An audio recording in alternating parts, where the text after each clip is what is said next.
right now. So if Twitch is including what I'm saying right now, great, fantastic. But anyway, hello everyone, Mrhappy here, and welcome to Mondays with Mrhappy, aka Mrhappy Mondays, the weekly Q&A show where you ask me questions and I answer them. So this week is New Year's Eve. Mondays with Mrhappy just happened to fall on literally New Year's Eve. Well, I'm sorry, the live recording takes place on New Year's Eve. If you're watching this on YouTube, you're watching this on New Year's, so you guys get a special treat out of that one. So for this episode, first of all, I forgot to include the link to the forum thread in last week's description, so my bad. Even despite that, I made the thread late. I still had 6 questions on the forums. So we're going to take those 6 questions, and we're going to do them all in one take since I'm streaming for extra time, and I'm, you know, obviously live streaming Mondays this week, like I do almost every week. And then I'm also going to do my reflections on 2017. I mentioned in last week's Mondays that 2017 didn't quite go as planned, and so I'm going to go a little bit more into that this week, because I've had some people asking me to give, I guess, more examples of what I would have considered and what my New Year's resolution is going to be and all that other stuff. So, without further ado, let's get into that. And I've got my sponsor list and something to say about that at the end of the video as well. So, let's get started with the Q&A then. We'll get started with that. Number 1, yay, and here we go. That's a good way to get started. So that's actually the person who told me that I forgot the thread. That's why they're saying yay. And here we go, because they're the ones who let me know.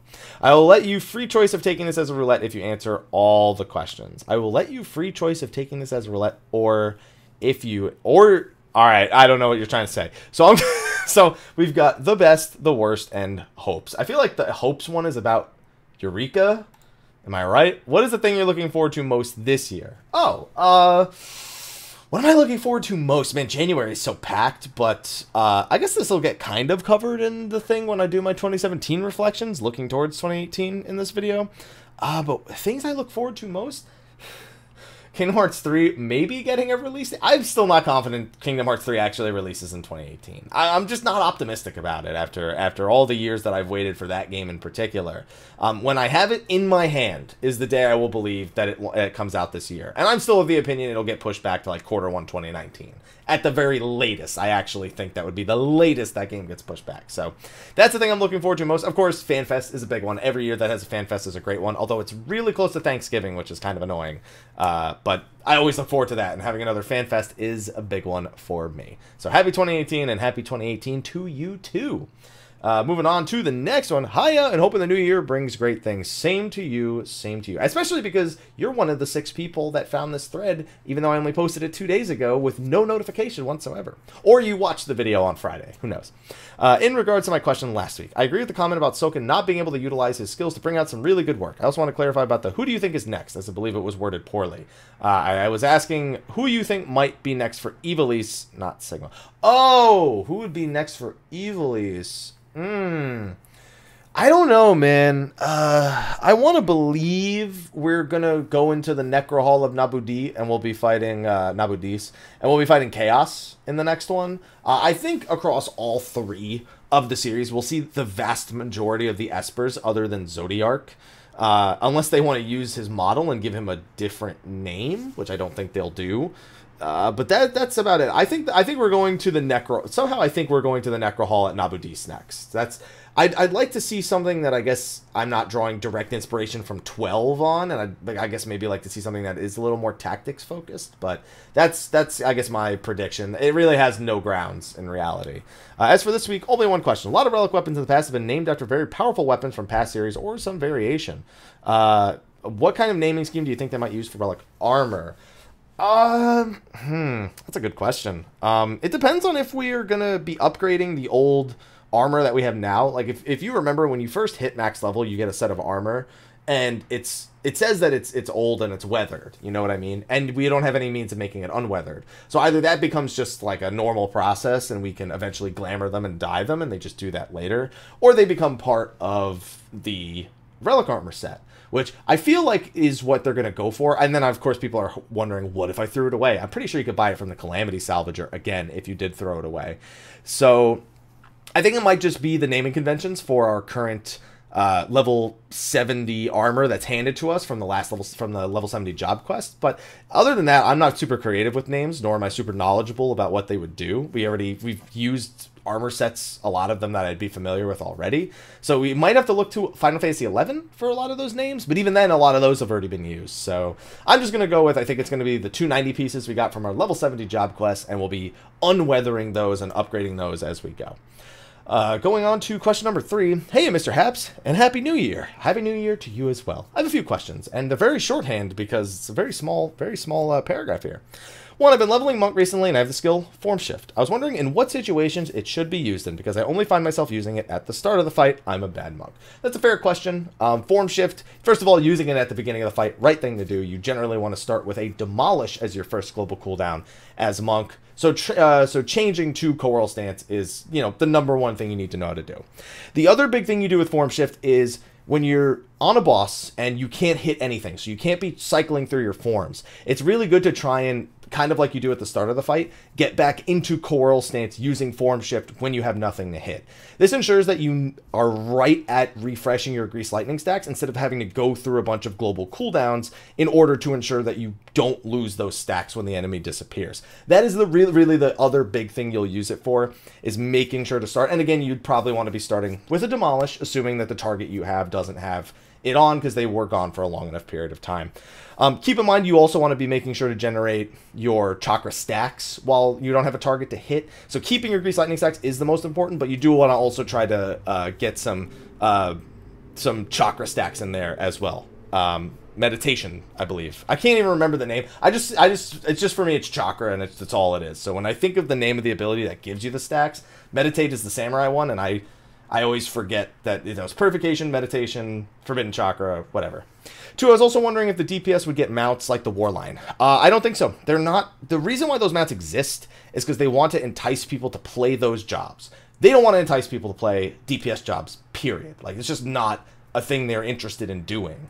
So, no, I mean, it would be cool it'd be cool just to have, mounts like that just because. And to be fair, you could argue that maybe if you have mounts for every job, people are compelled to try all the different jobs in the game. It's a lot of work to do that, and by the time all of the jobs have mounts, they'd probably have to do them like little by little, to the point where it wouldn't actually serve that purpose for anyone except new players, which we all know they like catering to, and that's perfectly fine.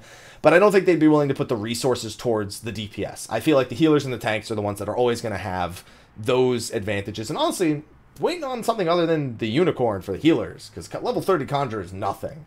So I'm surprised they don't have healer equivalents already. I guess tanks are just that much more rare, I suppose. Thanks for inspiring to play Monk. I suck at it, but I love it. Hey, that's what practice is for. Happy New Year's again. So next one. Hi, Mr. Happy. Thank you for all those 15 video guides. I got to do more around the time the PC version is coming out. That's actually something that I have planned for when we get an official release date for Final Fantasy 15. On to the question. On talking about 15, you covered almost everything, but not the Xbox One X patch for it. Why? Because I don't have an Xbox One X, nor do I care about the Xbox One X. Uses PC texture, and as of right now, it's the best looking version of 15. You know what the best version of 15 will be? The PC version, because that's the version I'll own. So, Xbox One sucks. I don't want it. How about that? The Xbox sucks. I have the best model of the Xbox One X. I lied. It's called a PC. So, they honestly, I don't know. They released the Xbox One X like 15 years ago when Microsoft released the PC, and it's just been getting better and better. So, I don't know why they re-released it in like a different form. It was kind of weird. But yeah, I've had mine for years, and yeah, it's great. But anyway, hey there, Hap, how are you? This is question number 5. So a recent debate I have seen was in regards to mounts that are unlocked via playing jobs. Hey, we just literally talked about this 2 questions ago. And why other classes don't also have class mounts to encourage people to play tanks, as far as I know. Surely there's some other solution to getting people to play tanks, or healers for that matter, than just giving mounts, such as making them more fun to play, more desirable, or adding more of those jobs into the game. Something that doesn't make sense to me is that if we don't have enough people playing tank and healer, why in the latest expansion do we get 2 more DPS? So, luckily, I can cover everything you just said. So let's go point by point. Surely there is a solution to get people to play tanks other than giving mounts. Okay, so there absolutely is, but the difference is there's incentive versus desire. And the big thing that we're going to cover with all your suggestions here is there's a difference between having an incentive to do it and desiring to play the jobs. The people who play tanks and healers now, that's usually a role that they've opted into because they enjoy something like the responsibility or the role that they're actually playing. A big thing that discourages people is the responsibility of playing those roles. They are infinitely more important and more stressed out. Every post you see that talks about an 800 DPS Black Mage, people laugh at it. But if somebody makes a post about a tank who stays in tank stance, they get railed to no end, you know, for not doing anything to optimize DPS, even though their role is tank. Healers, same deal. Their jobs keep people alive, but of course, if you don't also DPS, people will rail you. It's just, when a DPS is low DPS, they laugh at it and they move on. Like, wow, that person just doesn't know what they're doing. And that's the end of it, you know what I mean? They're not like, well, how could they have helped that person heal? The more experienced players may ask that. But imagine being a DPS player, you've only known this one responsibility the entire time. And now you're being told not only do you need to master this other responsibility that these other roles have, but the community is demanding that you master it. Like, if you do not play it exactly as the community, there's just so much pressure, and the average player has no desire to take on the pressure of what the community standards have become, because they are indeed a lot more strict than other MMOs tend to make them be.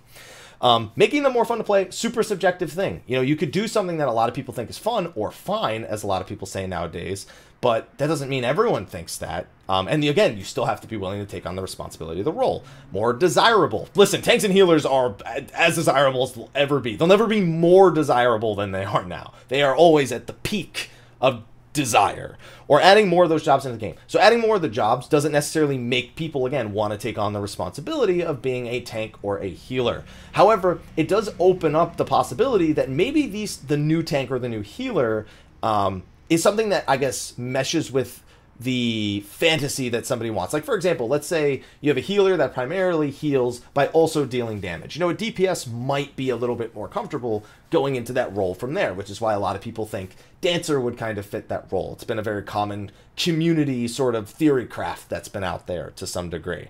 And that's possible. It's absolutely possible that maybe you just don't have the right tank or healer for one player, but that one player is still not everybody. And again, if that player just can't handle the pressure of the expectations on the tank or healer slot versus the expectations on the DPS slot, then they're never going to stick to that role. That's just not going to happen. And also the question about why do we get 2 more DPS? So their argument for the 2 DPS thing, honestly, I'd say ended up being pretty accurate. Yes, there's absolutely going to be queue issues at first. Everyone's going to want to play the new jobs. And that happens with tanks or healers. But if you, regardless of whether you add tanks or healers or you add DPS, give it a couple months down the line and everyone's right back to what they want to do. Some people get attached to the new jobs and they stick around, and that's fantastic. That's expected, because you're not just going to expect everyone to migrate on and then migrate off. That's just not really how it works. The same happens with a tank or healer, and yes, that absolutely leads to potentially more tanks and healers. But for the most part, people who want to tank or heal, all you do is end up spreading out which jobs they tend to play. So for example, 40% of the community plays tank, and you have 3 jobs, and they're all kind of split evenly or almost evenly, you know, you end up with about a 13-13-14 split. If you have the 4th job, all of a sudden, it may go up to like 41-42%, but it's still close to like a 10-10-10-10 split, as opposed to another 13% being added on, if that makes sense. So adding 2 DPS short term was a disaster. Long term hasn't really made a difference. I think they've realized that. And then again, they still were like, we need to keep trying to incentivize tanks and healers with this leveling roulette. Whatever's in bonus, you know, maybe people will play tank or healer if it's in bonus to get this extra materia. Problem being, they then devalued materia by making it too easy to get. So maybe people weren't as incentivized as they were before. It's a tough thing. But I feel like in our current day and age, people need incentive to go outside their comfort boundaries. And things like this, mounts, materia, those will be the things to do it. Not always creating a new job. But I do think they should absolutely have a new tank or healer. Regardless of the whole argument, they couldn't even balance 3 tanks and 3 healers. How the heck are they going to add a 4th one? Whatever. You can't let that stop you forever. There's always going to be imbalances. There's never been a point in Final Fantasy XIV where I've been like, you know what? Everything's perfect right now. It's never happened. And as soon as you adjust one thing, it affects another thing. And it's just a fucking disaster. It's just all that's just that's just all that ends up going on with this one. So no, I don't have a better idea, but I think that it's just, you got to go with the flow at this point. We just got to go with the flow and just, you know, actively encourage and not shit on players who are trying out the role, and you want them to stay as healer, but you're just like, well, you're fucking doing it wrong. You're a piece of shit. Just don't do that. Don't be that guy. If you're not that guy, then we might have more to stick around, as far as I'm considered. And the last question we have on the forums before we move on to 2017 reflections. Happy New Year, Mr. Happy. I wish you a great 2018. I wish you a great 2018 as well. Here are some questions for the new year. One, what is your main New Year resolution for 14? I don't have resolutions for 14, dude. Patch comes, I beat patch, I play something else. That's generally what I do. It's what I've done for years now. If I feel incentivized, or not incentivized, if I feel motivated to create a specific piece of content on 14, that becomes my highest priority. If I don't make myself. You know, I don't force myself to have an idea if I don't have any ideas. I'll sit there and maybe think, is there something I'm missing? And I actually had a few ideas pop into my head in the last few days. And I obviously have the rest of the Versus series, which now that we've confirmed there's going to be at least job changes noticeable enough for them to stop and talk about it in the next live letter. I know definitely the caster one needs to wait. We don't know if there's going to be any changes to ranged physical or melee. So I'm waiting till January 19th and waiting till 4.2 in general to finish the other Versus series, blah, blah, blah, blah, blah, blah, blah, blah. How are you preparing for 4.2? I'm already prepped. The only thing I still need is a goddamn static, which I'm hoping to have resolved in the first couple of weeks of January. I am actively searching for a static, and I believe that something is going to be in the works in the next couple of weeks. That's the only thing I don't want to go into 4.2 pugging again. So other than that, I've got 145 mil. I'm going to take the same avenue I took for getting crafted gear from last time. You know, I'll ask around, I'll pay, you know, people to craft me the stuff if I bring them the materials and whatnot. So, the usual, I guess, kind of. And I have a ton of materia. I need more grade 5 materia in particular, which I might have to snatch some up off the board now before it goes up in price in a few weeks. And 3, taking aside the Warrior of Light, which one is the strongest character in the game? I don't know. So you have to keep something in mind with strongest, is the actual level of the enemies is not relevant in terms of strength and lore. So for example, Bahamut being level 50 and Shinryu being level 70 doesn't mean that there's a 20 level difference between them in terms of the lore. That doesn't exist. That's just there for us as RPG players. So I don't know. I still, and by the way, you're talking about character, not like Bahamut or Primal or anything like that. So strongest character? I don't know, man. I always think Kryl is a lot stronger than we give her credit for. She's not like strong in the traditional way, but she's strong in like a supernatural, like a magical kind of way with the way her echo works. But if we're talking about, I guess, battle prowess, I don't know. I don't think that's an easy one. Raul is definitely up there for me. He's shown more than an aptitude for, you know, insane combat before, so I might have to go with Raul.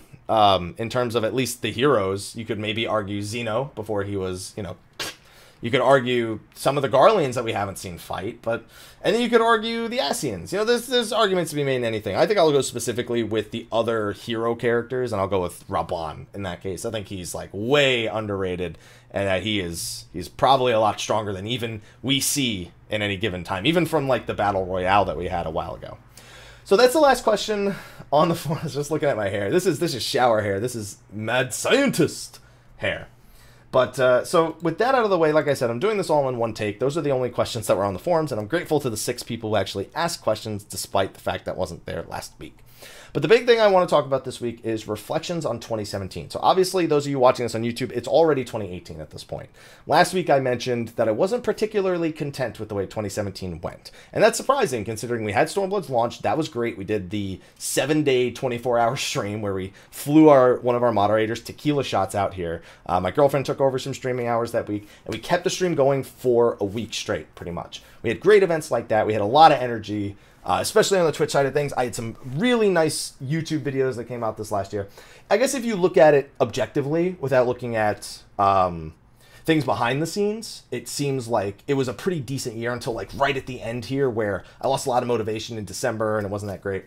And I'd say for the first 6 months, 2017 actually did go pretty well.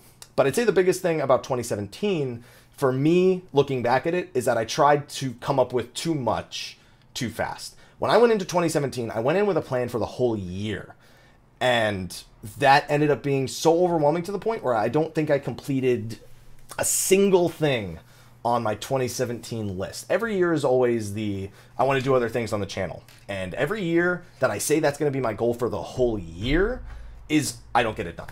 Because I end up just saying that for the year and then not constructing a plan based month per month. So reflection number 1 from 2017, and something I will not carry with me into 2018, is not having a plan for the whole year. I don't want to have a New Year resolution. Maybe my New Year's resolution is to not have a New Year's resolution. That's it. That's my New Year's resolution, is to not have something that I want to have for all of 2018. I want to take it month by month with 2018, because what ended up being a disappointment for me in 2017 was that I created a plan for the whole year, and now I look back at the whole year and the plan wasn't successful. Whereas if I look month to month, if I don't succeed, I come up with a new plan for the following month, and that is more attainable, I suppose, because it's within the reason of what's happening. For example, January. January has Monster Hunter World. January has Lost Sphere. January has Dragon Ball FighterZ. January 30th, most likely, is patch 4.2. What else do we have? We have the beta for Dissidia. I have a tournament to go to for Dissidia. There's a lot of Dissidia stuff. Wow.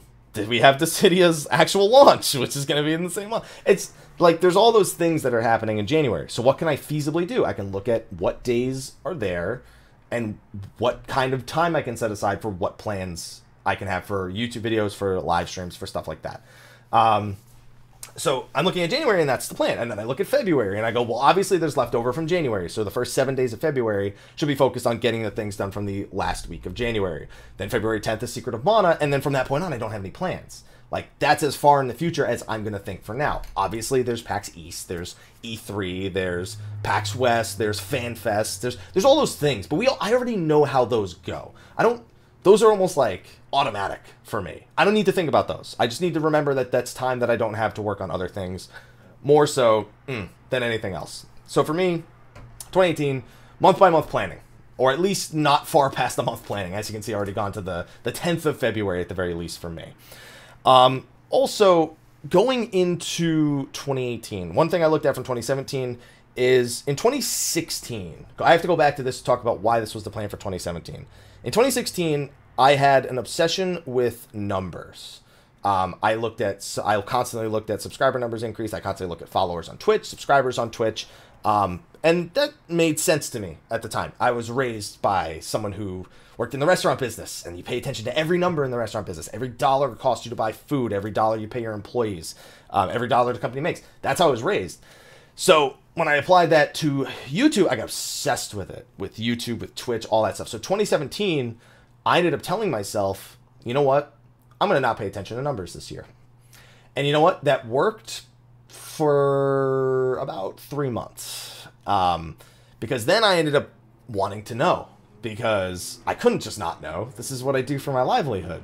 And when I saw it and it wasn't what I thought it was going to be, it was a disaster. And that was a huge crippling factor for me. So I had now, in going into 2018, I have to decide. Do I want the crippling factor of seeing my numbers and maybe not necessarily seeing exactly what I want to see?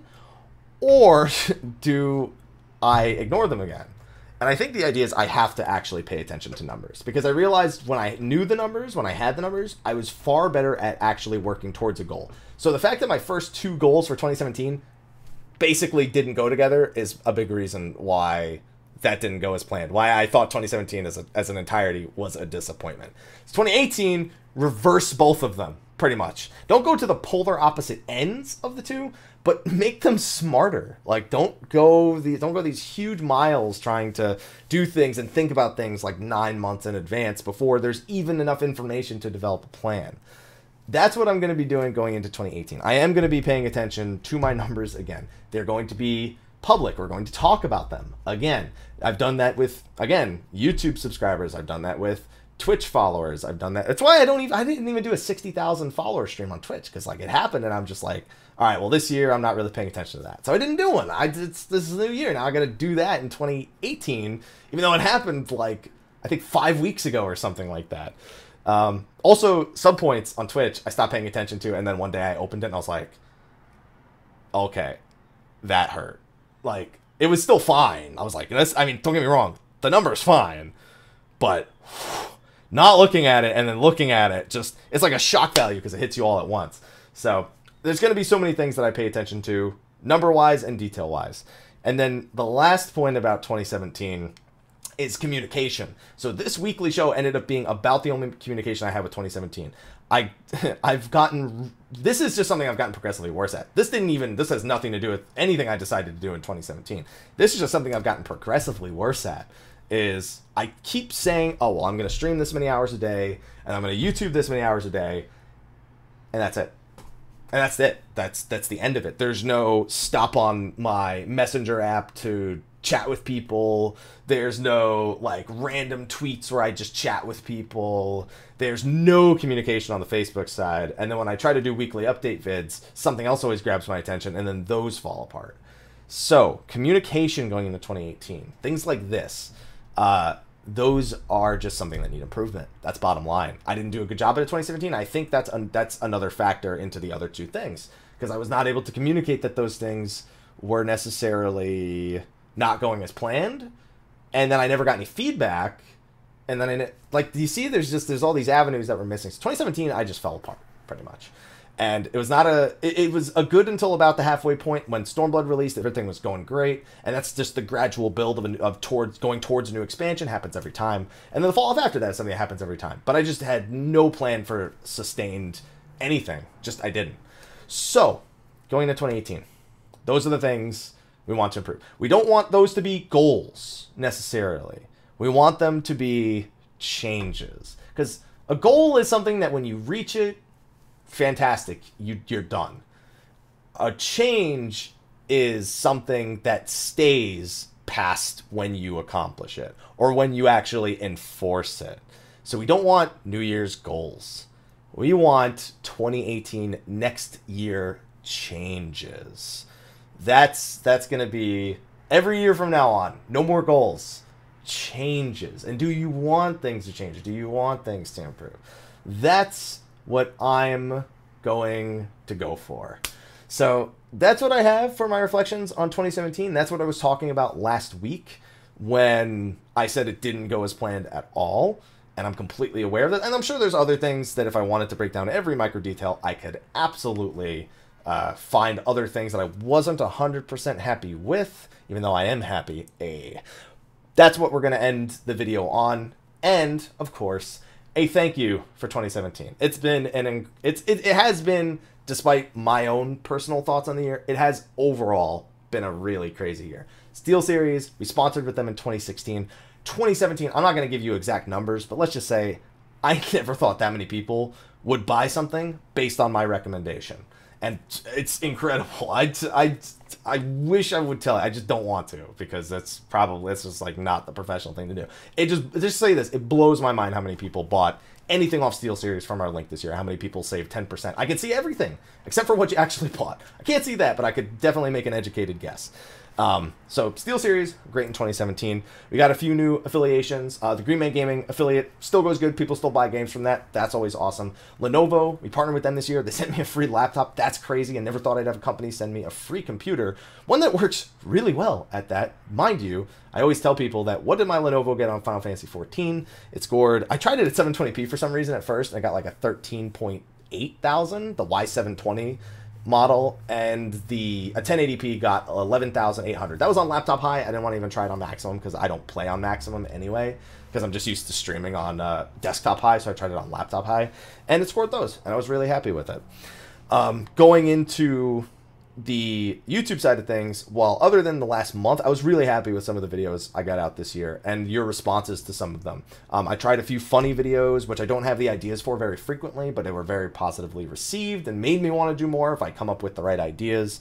The guides, I had a much greater outpouring of support from my guides this year as improvements over the previous year. I didn't get all the guides out, and I felt like the guides that I didn't get out, we had great alternatives for, which is one of the reasons why I didn't make them, because it would have just been rehashed of the ones that I had that had already been released by the time I was ready to release them. So that was great. As a community, I felt like the amount of content for Final Fantasy XIV on YouTube especially increased tenfold this year. A lot of awesome content creators came out and really showed their stuff, strutted this year really, really, really well. So I'm really proud of a lot of what other people have accomplished, because it means good things for everyone involved in the community, all the YouTube content creators, all the people who stream. It's just that Final Fantasy XIV has taken on more of a life this year, even before Stormblood had come out. And then going into the Twitch side of things, you know, we've had a lot more followers. We've had sponsored streams this year. We've got to check out plenty of MMOs. We've gotten early looks at a lot of stuff.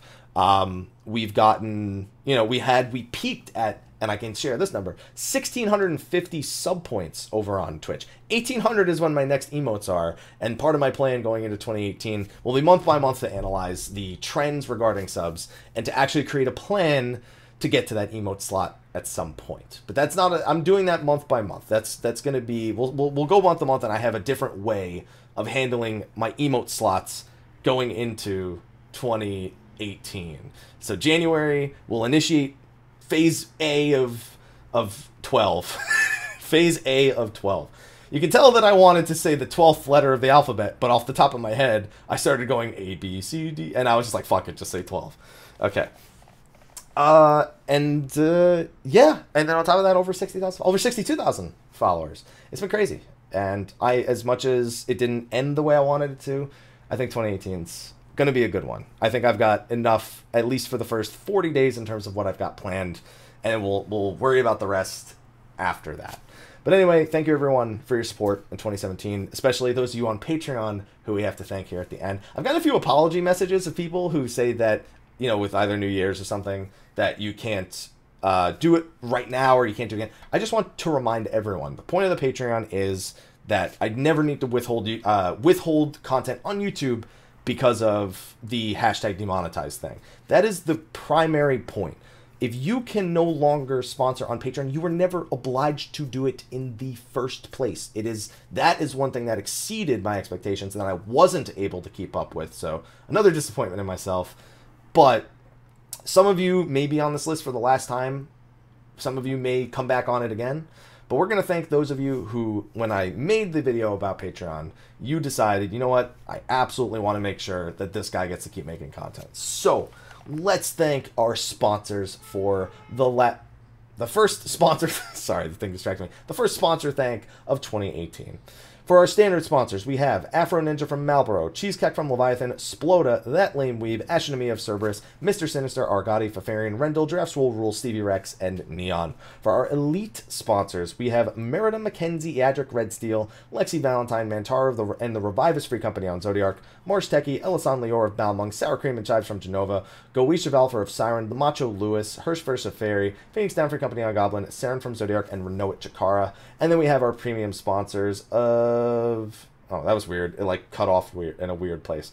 Kat Kazuma, Kiriyoshi and the Reckless Tea Party, Free Company on Cactar, Ignis Fairgun from Diablos, Velester of Famfrit, Noct Cordis from Excalibur, Krovos Moonscar, Nakaniami of Balmung, Aaron the Avon Blanc, Free Company on Zodiark, Johnnywa Odin, Private Mikey, Aqua Sacrifice, Obai Del Shamsi, Spike, Nadia and Kurasame, Rudy Rudiger, TinColossus, Khuja Cross of the Genova server, Killer Hackman, Raul Jr., Darklight 2013, Arthur Romil Gaming, Bishop, and Kiltastic Jones. You guys are awesome, and my cat is pooping in his litter box right now, so I think it's a good time to wrap up the video. But thank you. I'm going to get back to streaming some Chrono Trigger here after I put some food in my belly. So those of you on the Twitch stream, hang out. I'm going to go get some penne bolognese downstairs real quick, and then we will continue with our DS version of Chrono Trigger. I got my 3DS with the capture board hooked up, and that's been a great time because I've never finished that game prior, and I'm definitely finishing that first thing this New Year's. I will see all of you on YouTube next week for the next Mondays with Mrhappy. On Twitch, again, hang out for a few minutes, guys. I'm going to go grab some food, and then we can continue on with the Chrono Trigger. I will see all you fine ladies and gentlemen next time, and until then, take care. All right? And I'm sure Twitch, you know, sometimes when Twitch cuts off, it adds this part right here, too. So you know what?